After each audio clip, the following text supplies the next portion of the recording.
ఒక్కసారి ఇది చూడండి.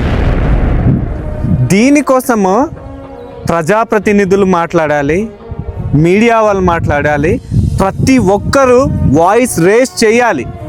లేకపోతే కొండల్ని అడవుల్ని మ్యూజియంలో చూసే రోజులు అతి త్వరలోనే ఉంది. ఏజెన్సీ ప్రాంతంలోని చాలా చోట్ల మైనింగ్ జరుగుతుంది. దానికోసం ఎవ్వరు మాట్లాడట్లేదు. వాళ్ళకు పర్మిషన్ ఎక్కడి నుంచి వస్తుంది? దీనికోసం ఎవరు మాట్లాడట్లేదు.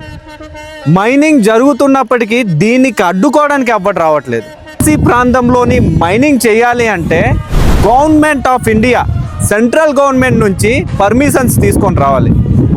పర్మిషన్స్ తీసుకొని వచ్చినప్పటికీ గ్రౌండ్ లెవెల్లోని 15 డిపార్ట్మెంట్స్ నుంచి పర్మిషన్స్ రావాలి. వీళ్ళకి ఎలా వచ్చింది? ఇవంతా ఒక ఎత్తు అయితే, ఇక్కడ ఉన్న 5th షెడ్యూల్ ఏరియాలోని ఉన్న పీపుల్స్ మాత్రమే ఇక్కడ మైనింగ్ చేసే హక్కు ఉంది. అయినప్పటికీ ఇక్కడ నాన్ ట్రైబ్స్ చాలామంది వచ్చేసి మైనింగ్ చేస్తున్నారు. ఇక్కడ ట్రైబ్స్ అన్ఎంప్లాయ్మెంట్తో బాధపడుతున్నారు. వాళ్ళకి ఎంప్లాయ్మెంట్ కల్పించడం లేదు. దీనికోసము ప్రతి ఒక్కరు మాట్లాడాలి.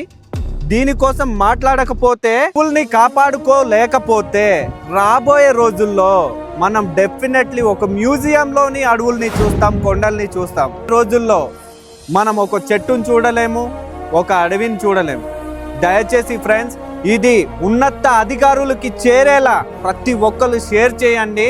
మనము మన అడవిని, మన అడవి సంపదను కాపాడుకుందాం. జై భారత్, జై సంవిధాన్.